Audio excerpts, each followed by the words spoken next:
Boa tarde, é um prazer estar aqui com vocês, conversando.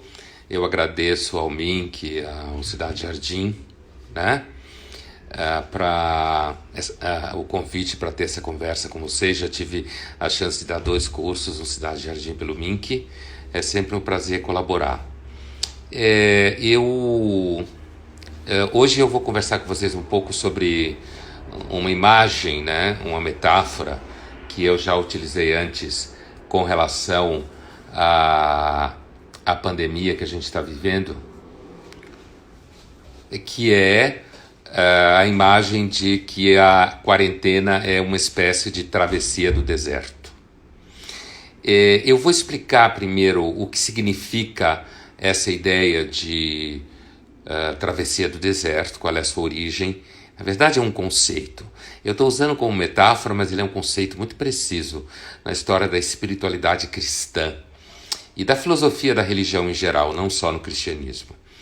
E depois eu vou fazer uma analogia com o que a gente está vivendo hoje, né? E sempre com o espírito de no que a filosofia pode nos ajudar a lidar com a experiência que a gente está tendo agora, né? Bom, o que viria a ser travessia do deserto? Seguramente aqueles entre vocês que já transitou pelo repertório religioso e espiritual conhecem o que significa a ideia de uma travessia do deserto. Historicamente, primeiro eu vou situar a ideia historicamente, tal como acontece na origem do cristianismo, tá? Nos primeiros séculos da era cristã. Mas que entenda que essa localização histórica dentro do espectro do cristianismo é, na realidade, apenas um exemplo pontual de um fenômeno, de um conceito que atravessa muitas tradições religiosas, tá? No começo do cristianismo, passando para o período histórico, já não no período dos evangelhos, que também é histórico, mas me refiro a personagens que são da história posterior aos apóstolos e a Cristo, a gente tem um movimento que é conhecido como o movimento dos monacoi, que a gente traduz como monges, e que eram homens e também mulheres que optavam por sair da sociedade, sair das cidades e ir em direção ao deserto para se afastar das tentações do mundo, e eles iam para lá para enfrentar o que a literatura costumou chamar de demônios, né? E esse movimento, conhecido como os monacoi, ou os monges, né? Que vai gerar o que a gente conhece como tradição monástica no cristianismo. A gente está falando de século II, século III, a partir já do século I, mas a literatura especializada e a documentação histórica que se tem é principalmente século II, III, IV, V, VI, VII, né? São Bento é uma figura, uma delas já dentro da Europa. O início do movimento acontece principalmente em regiões como a Síria, como a Palestina da época, como o Egito, né? Como a Grécia, Turquia, uma região que é muito conhecida dos brasileiros, que é a chamada Capadóquia, ou Capadócia na Turquia, onde você tem aquelas grutas onde viviam monges, né?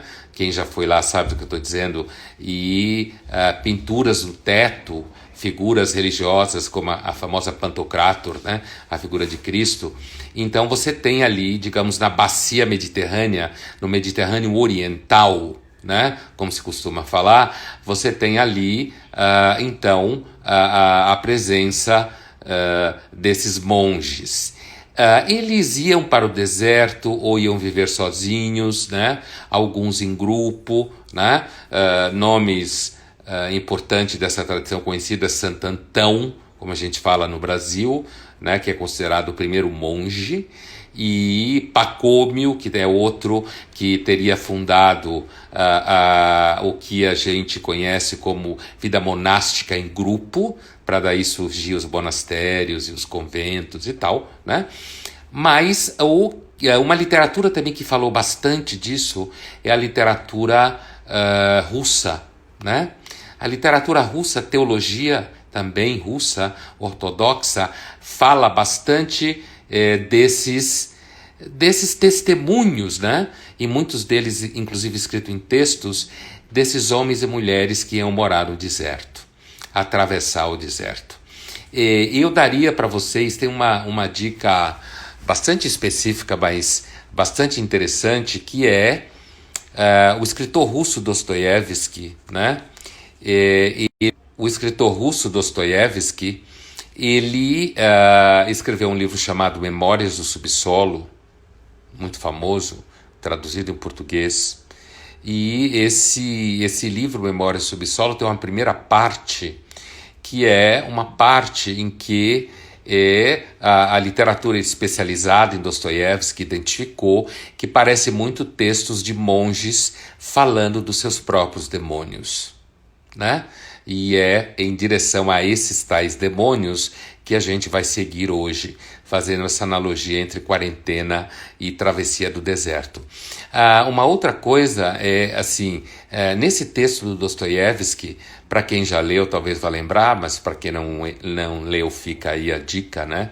Memórias do Subsolo, o personagem que escreve, que não tem nome, né?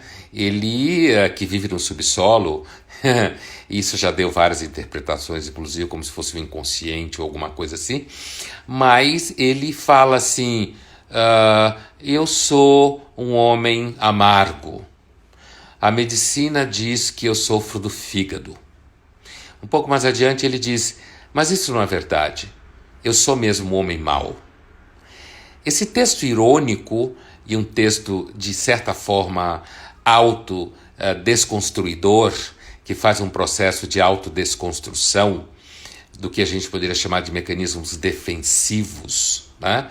Esse texto do Dostoiévski, que hoje largamente sabido por quem é especialista, tem fortes influências da literatura monástica, né? E o Dostoiévski era um cristão, depois do seu retorno da Sibéria, bastante frequentava o mosteiro de Optima, um mosteiro muito famoso perto de Moscou, né? Todos os famosos frequentavam, escritores famosos, inclusive, e artistas, pintores, músicos.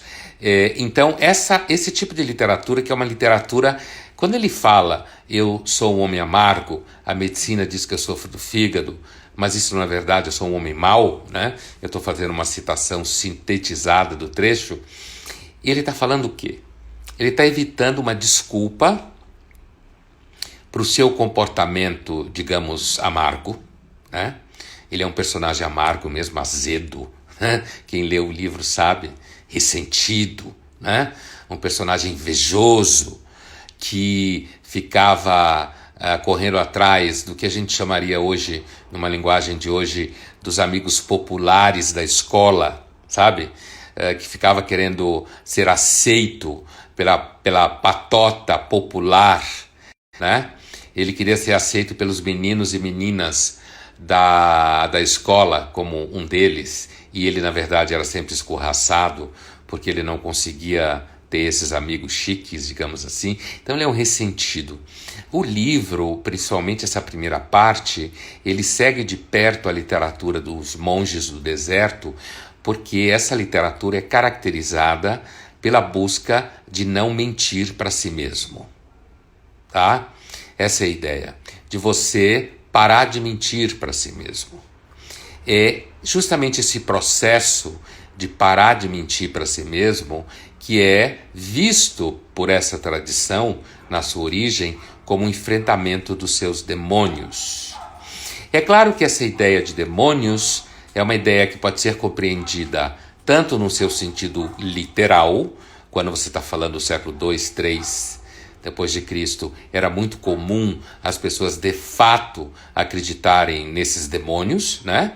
É claro que ainda hoje algumas pessoas acreditam nisso, mas Um entendimento, digamos assim, mais contemporâneo desses demônios seria demônios de ordem psicológica, né? Demônios de ordem moral. Aliás, como o próprio personagem do Subsolo, do Dostoiévski, diz, eu sou um homem amargo, eu sou um homem mau. Então, os demônios dele não são propriamente demônios como a gente pensa em figuras satânicas, mas sim inveja, ressentimento, precariedade, abandono, como ele se sentia, né? O próprio personagem ter que enfrentar todas essas, digamos assim, essas personalidades demoníacas no sentido de serem destrutivas, né? E, assim, é claro que o romance Memória do Subsolo vai em direção a um debate bastante duro com relação à liberdade, que não é nosso foco aqui, portanto eu não vou seguir essa linha de raciocínio com relação ao romance, tá? Mas, assim, uma outra questão importante quando a gente pensa nessa figura dos demônios do deserto é a própria noção do diabólico, né? O diabólico, e aí de volta aos russos, os russos os russos, me refiro à teologia russa, né? A teologia ortodoxa cristã russa, que é bastante rica. Eles têm um entendimento muito claro do que seria o diabólico, ainda na sua origem grega, que o diabólico seria o oposto ao simbólico. Enquanto o simbólico reúne elementos para produzir significado, o diabólico é destrutivo, ele destrói significado, ele é uma espécie de decomposição, inclusive no sentido da matéria e, principalmente aqui, no sentido da vida espiritual. O diabólico seria alguma coisa que concorre para destruir a paz espiritual, a consciência espiritual e, digamos, uma vida espiritual ou psicológica com o mínimo de saúde possível. O diabólico seria, portanto, o agente patogênico na vida espiritual, no sentido de que a sua intenção seria justamente produzir uma desordem, né? Uma desorganização. Bom, dito isso, quer dizer, o que significa essa travessia do deserto na tradição do cristianismo antigo e também na tradição das religiões em geral? Se você pegar qualquer livro que faz um estudo comparativo de religiões, né, como existe no mundo inteiro, inclusive aqui no Brasil, você comparar religiões, comparar judaísmo com cristianismo, com islamismo, e você, com isso, conseguir mostrar como existem, digamos assim, repetições, né, em religiões diferentes, a gente vai ver que, na verdade, essa ideia da travessia do deserto significa, principalmente, a ideia de você, significa principalmente a ideia de você enfrentar os seus medos, né? Enfrentar os seus medos, enfrentar, digamos, as suas dificuldades, enfrentar as suas mentiras, né? Esses são os demônios, as suas dificuldades. E a ida para o deserto, nessa tradição, assim como em muitas tradições religiosas, significa você ir para um espaço vazio, em que você vai enfrentar os elementos naturais, você vai enfrentar a solidão, você vai enfrentar o que a gente poderia chamar de escassez de recursos, você vai enfrentar a escassez de alimentos, né? Você vai enfrentar o frio, noites em que você vai estar sozinho, né? Você vai enfrentar memórias da sua infância. E a literatura fala de lembranças, vozes, sonhos, né? Em que nesses sonhos aparecem angústias, medo do inferno, culpas. Claro, a gente está falando de uma literatura religiosa, né? E essas coisas aparecem. Mas, se a gente sair disso e desse âmbito mais espiritual especificamente, e a gente tratar disso no âmbito psicológico, a nossa travessia do deserto para a quarentena, como metáfora, vai ganhando, então, um significado um pouco mais claro, né? Por que a gente pode dizer que a imagem da travessia do deserto nos ajuda a entender a experiência da quarentena? Eu diria que o primeiro, digamos assim, um dos primeiros recursos úteis nessa analogia seria a gente eliminar uma coisa que ficou muito comum no começo dessa quarentena, que já apresenta seu cansaço, né? Apresenta o seu cansaço no sentido que as pessoas estão começando a ficar cansadas, apesar de que tem muita gente com medo, né? E interessante porque as pessoas que morriam de medo dos seus demônios, elas não conseguiam fazer a travessia do deserto. Essa travessia do deserto não é só a travessia geográfica, de você andar de um lugar para o outro no deserto. É uma travessia interior, uma forma de peregrinação, tá? Então, assim, essa travessia do deserto interior, para as pessoas que morriam de medo, que não conseguiam enfrentar a solidão, era, na verdade, uma espécie assim, de perda de projeto, né? De ir ao deserto e conseguir encontrar Deus ultrapassando os seus demônios. É a mesma coisa nos acomete. As pessoas que estão com muito medo, né? E fazem projetos de ficar o ano inteiro fechados e que acham que a única forma de sobreviver à quarentena é garantir risco zero, essas pessoas vão enfrentar muitos demônios. Porque não há risco zero, não se pode ficar trancado para sempre. A solidão é insuportável. Do ponto de vista social, a economia vai para o brejo. Então, quanto mais medo, mais demônios. Sendo que o medo é, inclusive, um dos demônios, né? A gente sabe que na tradição espiritual cristã, e não só na cristã, a ideia do medo é uma das formas que o demônio se manifesta. Porque, dessa forma, o demônio consegue capturar o seu coração. Como vai falar São Tomás de Aquino no século XIII, né? Grande teólogo do cristianismo medieval. Quer dizer, a forma através do qual os demônios ou o demônio nos captura é justamente capturando o nosso coração, que era compreendido então como órgão do movimento, da vontade. Sendo capturado pelo demônio, ele fica paralisado, ele fica imóvel. E na medida que ele fica imóvel e paralisado, a gente não se mexe mais. Portanto, o medo, metaforicamente, é um desses demônios. E aí, quer dizer, um dos demônios a ser enfrentado na quarentena é o medo. E esse medo, ele vai se tornar mais presente na medida em que fosse apresentando a necessidade de voltar à vida. De entender que a vida encerra um certo risco e de que não se pode viver trancado para sempre dentro de casa, ou seja lá onde for, né? Nós vamos conversar um pouco na próxima live sobre o mundo pós-pandemia e coisa assim, e aí eu vou voltar a essa questão do medo, tá? E eu vou voltar a essa questão do que significa a ideia de uma vida trancada ou uma vida remota, como alguns acham que é possível se viver. Mas voltando aqui para a nossa travessia de hoje, então esses demônios seriam justamente os obstáculos que a gente teria que enfrentar para conseguir sobreviver à própria viagem interior. É claro que a quarentena, né, ou o confinamento, ou seja lá, digamos assim, o substantivo que a gente usar, é uma experiência que encerra uma certa solidão, né? Essa certa solidão significa, por exemplo, as manifestações de ansiedade quando muita gente sonha. Inclusive em português tem traduzido um livro muito interessante sobre sonhos durante o Terceiro Reich na Alemanha. Tinha muito sonho de ansiedade, né? E já começou a aparecer artigos comentando sonhos durante a quarentena, né? O aumento de sonhos de ansiedade, de pesadelos, né? Sentimento de ameaça, desorientação, que também é uma característica da literatura sobre travessia do deserto.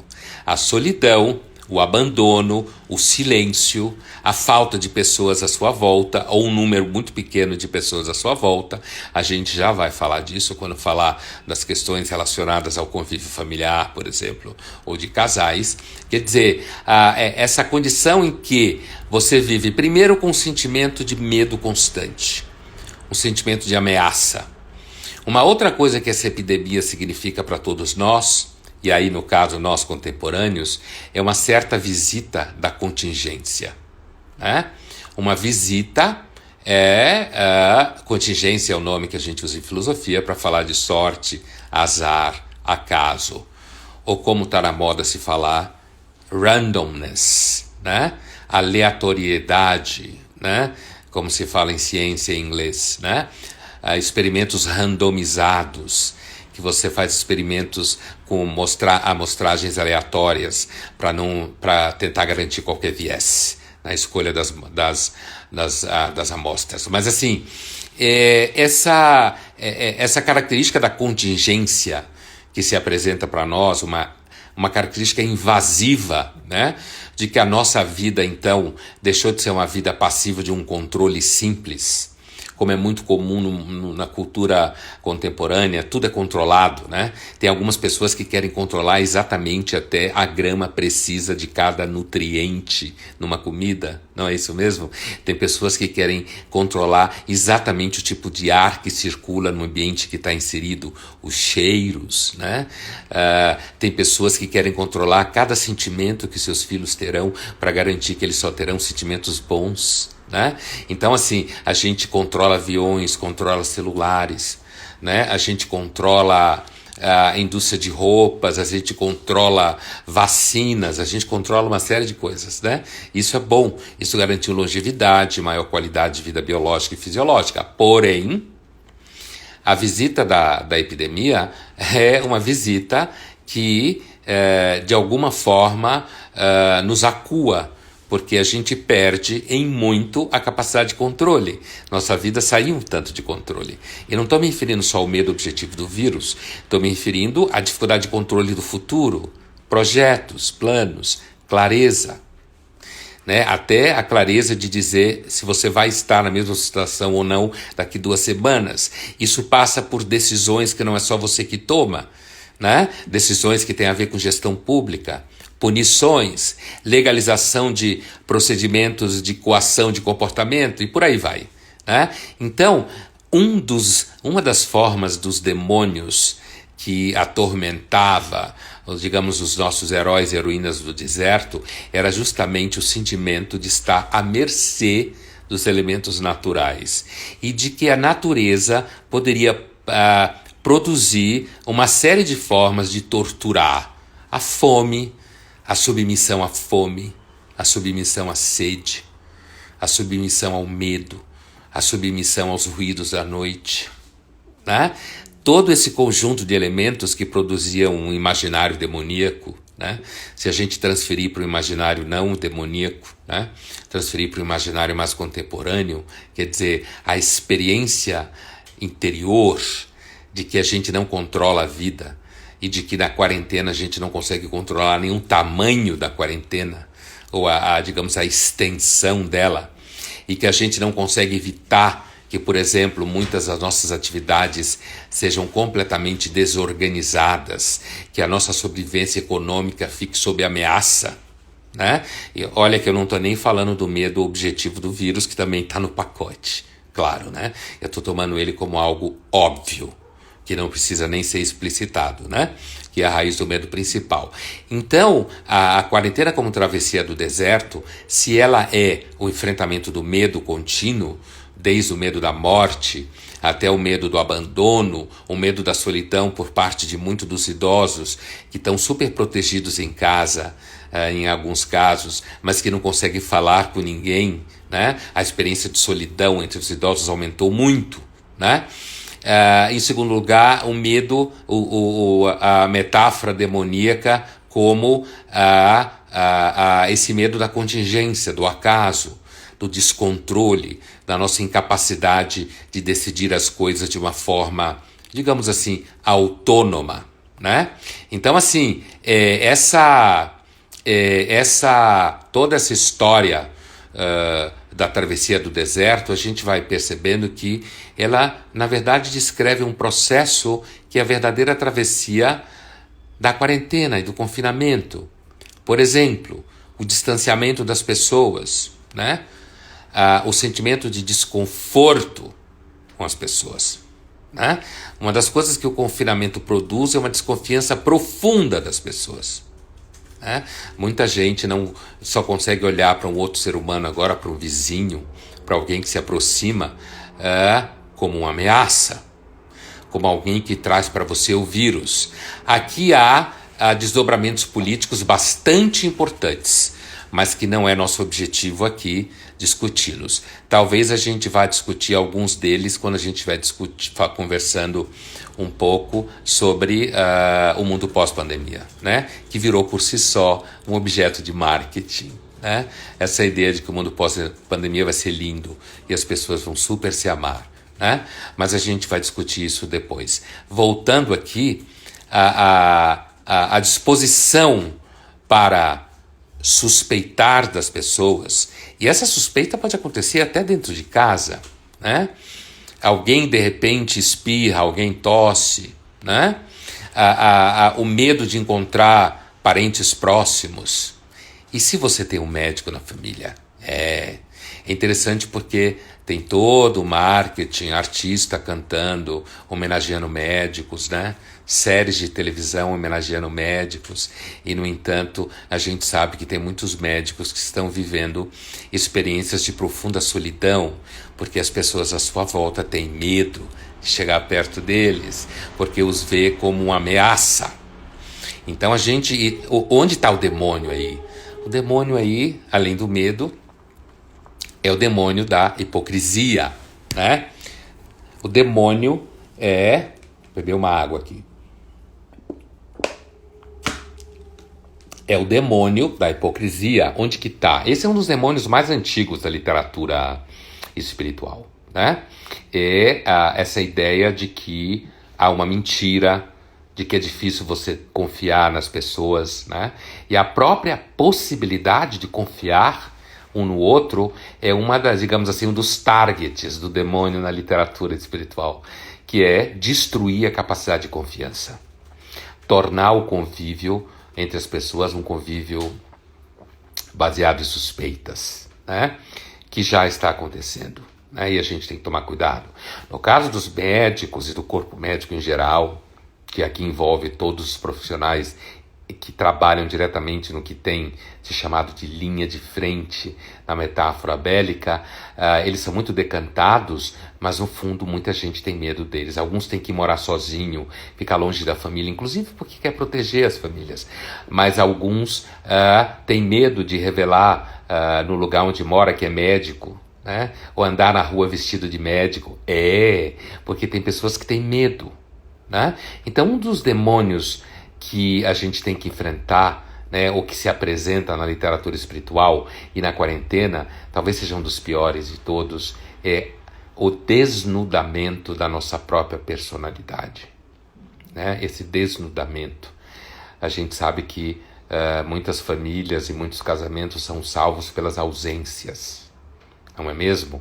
Quer dizer, o fato das pessoas ficarem ocupadas fazendo outras coisas ajuda a que elas convivam bem.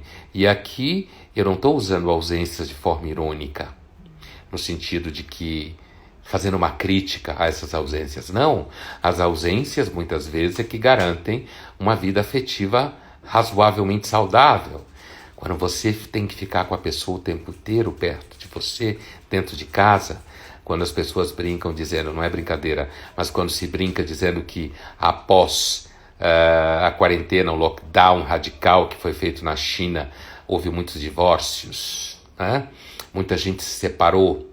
Apesar da propaganda ficar mostrando famílias lindas, dorianas, a velha imagem da família doriana, como se falava nos cursos de publicidade, onde todo mundo está feliz, só que agora está todo mundo feliz e confinado, né? É claro que o marketing é a ciência primeira do mundo contemporâneo e é normal que as pessoas precisem fazer propaganda para fazer a economia girar. Graças a Deus existe uma economia remota acontecendo, como esta aqui em que a gente está. Graças a Deus, porque isso ajuda a fazer com que a economia não morra. Não é mesmo? Então é importante que tem muito serviço para entrega, né? Muito restaurante funcionando em delivery. Isso tudo vai salvando empregos.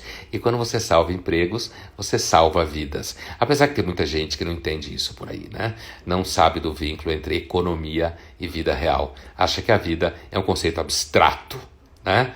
É só um conceito biológico e não um conceito social e econômico como de fato ela é. Né? Se a vida não tem preço, nem por isso ela tem menos condições concretas e materiais para mantê-la. E essas condições custam, né? Bom, então, voltemos a essa questão da personalidade a qual me referia, né? Uma das experiências descritas na literatura de travessia do deserto, que eu estou usando como metáfora para pensar a quarentena, é a do desnudamento da alma. Aqui a gente poderia falar de desnudamento da pessoa, talvez, né?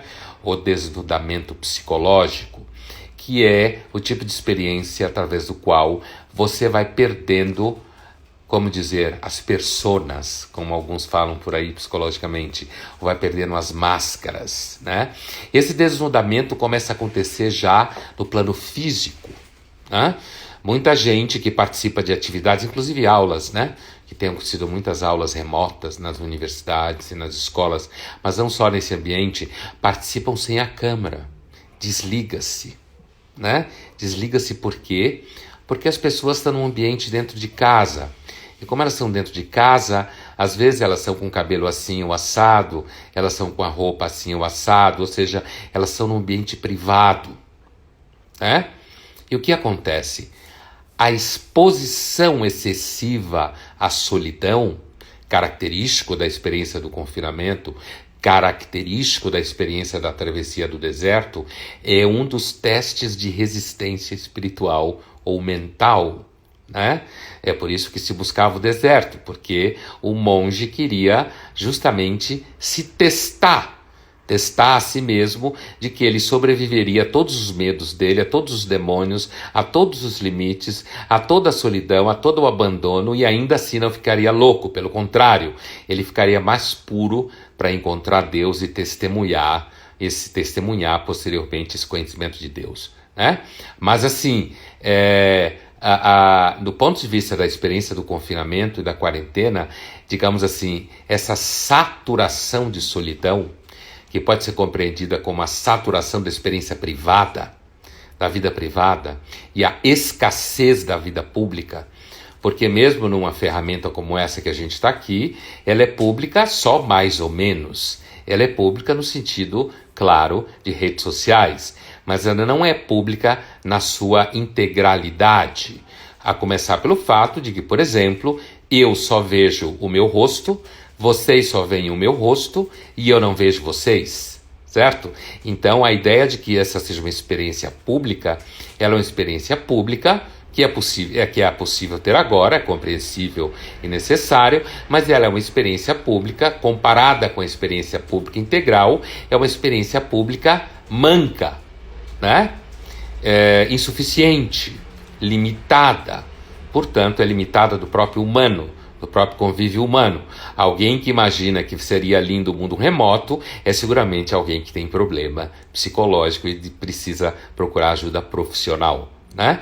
Mas assim, digamos, essa saturação da vida privada se manifesta já, por exemplo, numa experiência que muita gente tem ao longo da quarentena, que é a perda completa de uma certa, digamos, vaidade, a perda completa de um certo cuidado de si mesmo, né?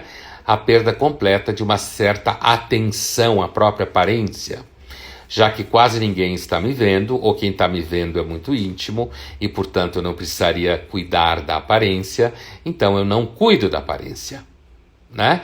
E aí eu simplesmente fico no escuro, não mostro meu rosto em lugar nenhum, mesmo que eu esteja remotamente, a menos que eu esteja sendo aquele fazendo a fala. E, digamos assim, essa desconstrução, essa desorganização da aparência física, né, que eu estava descrevendo, ela está muito próxima da desorganização da estrutura interior. Excesso de vida privada, isolamento, desorganiza a vida interior. Para a travessia do deserto, para a experiência monástica, isso era uma espécie de queda de braço, entende? Uma queda de braço com um demônio que fica atormentando a sua alma, querendo te enlouquecer porque você está sozinho. No ambiente que a gente vive hoje, contemporâneo dessa experiência do confinamento, da quarentena, não há nenhum demônio, pelo menos eu não acredito nisso, né? Você pode até estar ouvindo espíritos em casa, mas isso é provavelmente a sua solidão que está falando alto e os ruídos naturais que se espalham por aí. Mas há, com certeza, uma queda de braço com essa experiência de desorganização interior. Algumas pessoas, inclusive, falam de narrativas engraçadas de mulheres que teriam se pintado, passado batom em salto alto para levar o lixo, né? No sentido, apesar de que isso é uma brincadeira, ela fala muito da condição humana. Né? Ela fala muito da condição humana, da necessidade que a gente tem de ter contato com as outras pessoas. A proibição, a diminuição radical do contato com as outras pessoas é uma ferramenta demoníaca na metáfora. Né? E, assim, é por isso que, como narra, né, a história do famoso Robinson Crusoe nas suas várias versões, porque existe mais de uma versão, o abandonado na ilha, né, o náufrago, né, ele começa a construir coisas que são semelhantes à cidade, porque ele mantém rotinas.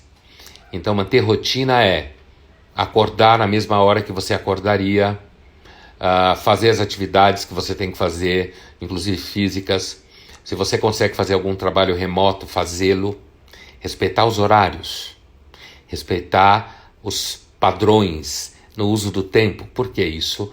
Porque respeitar os padrões no uso do tempo ajuda a manter sua sanidade. O monge que estava no deserto, quanto mais ele conseguia respeitar as rotinas, então ele conseguia, por exemplo, a hora da oração, a hora da meditação, a hora da leitura, a hora da alimentação, e mesmo aqueles que viviam em grupo, né?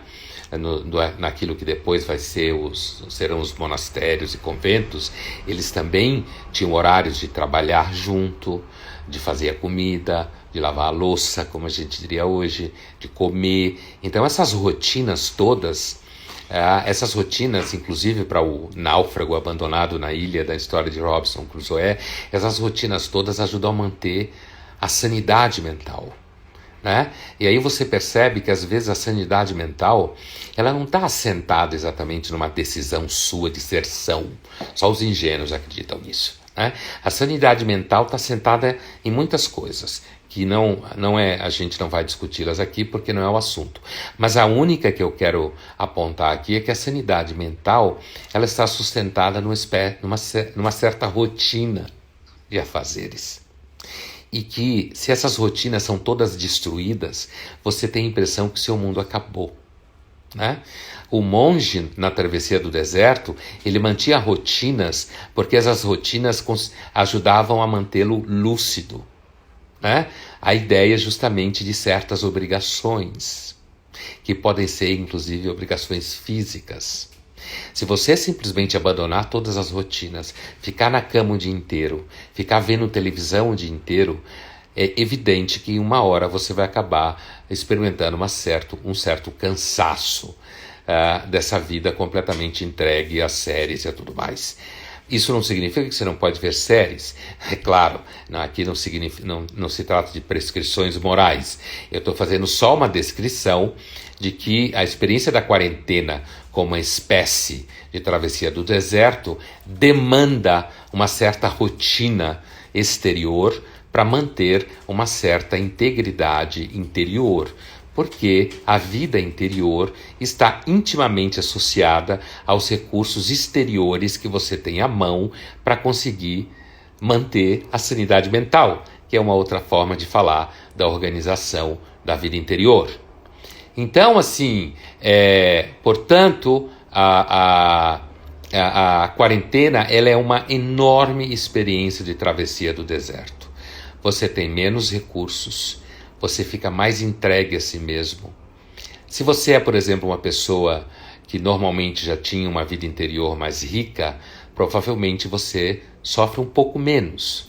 Se você é uma pessoa que dependia muito daquilo que em filosofia a gente chama de divertimento, da filosofia francesa do século XVII, como eles falavam, divertissement, né? Se você depende muito de divertimento, se a vida precisa ser muito divertida, se você é muito dependente de elementos exteriores, provavelmente o sofrimento é maior.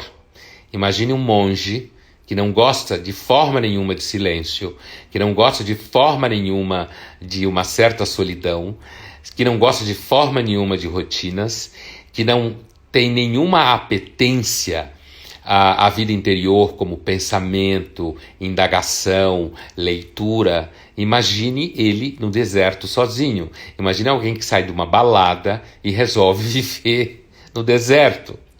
A solidão, o sofrimento seguramente tende a ser maior. Portanto, é claro que você tem modos distintos de fazer essa travessia. Esses modos distintos depende, por exemplo, de você ter ou não a capacidade de, por exemplo, usufruir de elementos interiores, como leitura, né?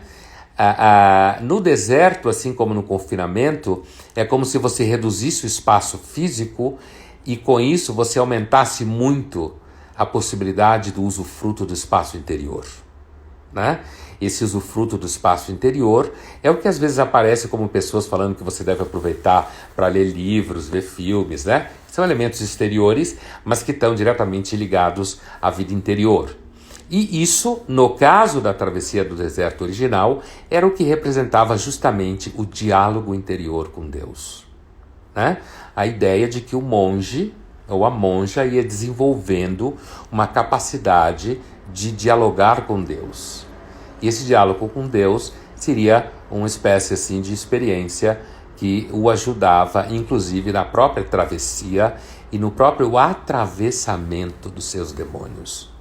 Aqui, algumas pessoas estão fazendo um diálogo com Deus, a espiritualidade continua existindo no mundo contemporâneo, mas esse diálogo na quarentena pode ser um diálogo consigo mesmo, né? No nosso sentido contemporâneo. E o si mesmo pode ser um dos maiores demônios, aquele que você descobre em você. Então você começa, como acontece com muita gente, lembrar de coisas da infância, começa a questionar a vida que você tinha antes.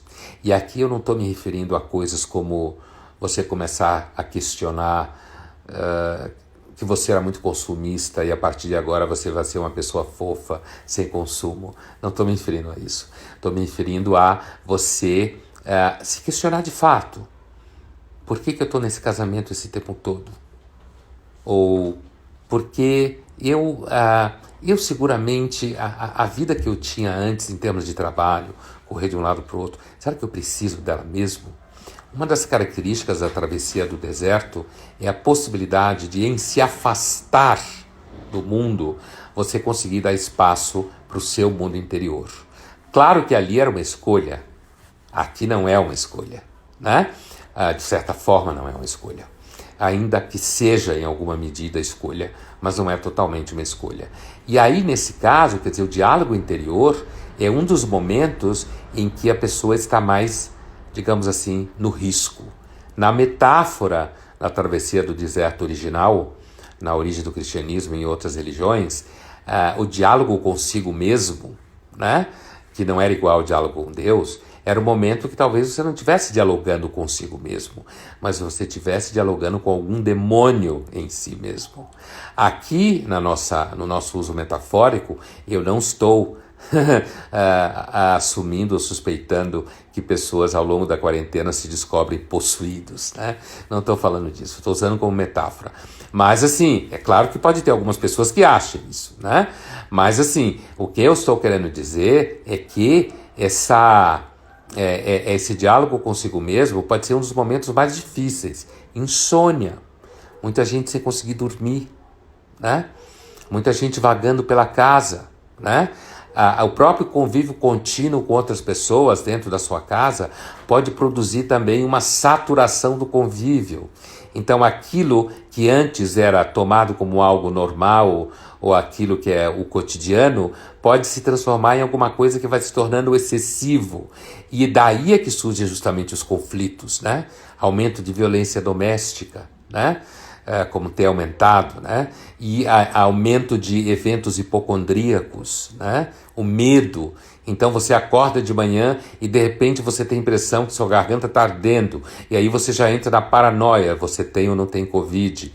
Então, assim, a própria experiência que nos joga nesse confinamento é uma experiência muito da ordem do medo. E como eu dizia no começo da nossa conversa, o medo é uma das faces mais conhecidas do demônio na literatura espiritual. Aqui na minha metáfora, o medo de si mesmo, já pensou? Você estava tão acostumado a viver no mundo que você conseguia mentir tanto, ou você conseguia manter uma vida social razoável, e agora você fica lançado a você mesmo ou algumas pessoas à sua volta. Não é à toa que tanta gente começou a fazer lives cozinhando brócolis, sei lá, conversando com plantas, ou alguma coisa assim, inclusive para poder ter uma mínima sensação de que estava tendo relação com alguém, além, claro, em alguns casos da própria, digamos assim, do próprio self-marketing, né? Ou da própria venda de si mesmo, já que, dependendo da profissão, não estaria conseguindo realizar a sua profissão. Então, essa seria uma forma de você continuar existindo nas redes sociais e, portanto, existindo no espaço público. Então, assim, portanto, no final das contas, a ideia da quarentena como a travessia do deserto, além da quarentena como travessia do deserto, além da relação propriamente com os medos e os demônios, há uma ideia de espiritualidade na travessia do deserto. Os monges não iam ao deserto porque eles queriam sofrer como masoquistas. É claro que muitos psicanalistas e filósofos, como o próprio Nietzsche, suspeitava disso. Mas eu não estou discutindo isso aqui agora. A intenção era de uma superação, né? E isso fica, no final das contas, como uma questão no horizonte da experiência da quarentena. A experiência da quarentena é uma experiência de combate, de sobrevivência, de sustentação da sua própria vida, da sua vida psicológica, de sustentação da sua história até aqui. O processo de desnudamento da sua própria realidade interior que esses isolamentos causam, a começar pela matriz da nossa metáfora aqui, os processos de isolamento causam um desnudamento interior e esse desnudamento é visto na tradição espiritual como um salto. Um salto em que você poderia se conhecer mais. E se conhecendo mais, você se iludisse menos. Por isso, o pior companheiro num ambiente como esse seria qualquer tentativa tipo autoajuda, né? O que a gente conhece hoje em dia. Ou seja, que você se enganasse mais. Porque uma das características da solidão em ambientes como esse, né? É o seu caráter ácido, corrosivo, de qualquer coisa que não fique de pé de verdade. Por isso, os recursos que as pessoas têm para atravessar a quarentena precisam ser recursos minimamente sustentáveis, não só os recursos econômicos. É claro que a metáfora econômica aqui é muito boa. Quem tem alguma economia, quem tem algum dinheiro guardado, ou quem tem a possibilidade de continuar trabalhando e gerando renda remotamente, é claro que tem mais recursos econômicos. Mas aqui eu me refiro a recursos psicológicos, né? Eu me refiro a recursos espirituais. Não ser muito mentiroso para si mesmo, não ser muito egoísta na relação com as pessoas à sua volta, não ser terrivelmente pessimista. É claro que tem gente que goza com o medo, tem gente que goza com o pânico, gosta de ficar fazendo previsões terríveis de que o mundo vai ficar assim 2 anos, de que nada vai voltar a ser o que era, e que nós vamos comer em restaurantes com vidros à nossa frente, como tem aparecido por aí, né? E esse é o assunto da nossa conversa no nosso próximo encontro. Afinal de contas, como será o mundo pós-pandemia? Mas hoje eu queria encerrar a nossa conversa dizendo que o objetivo da travessia do deserto não é se desesperar. O objetivo da travessia do deserto é construir um conhecimento de si mesmo. E a quarentena é o momento em que você pode testar justamente os seus recursos. Obrigado, foi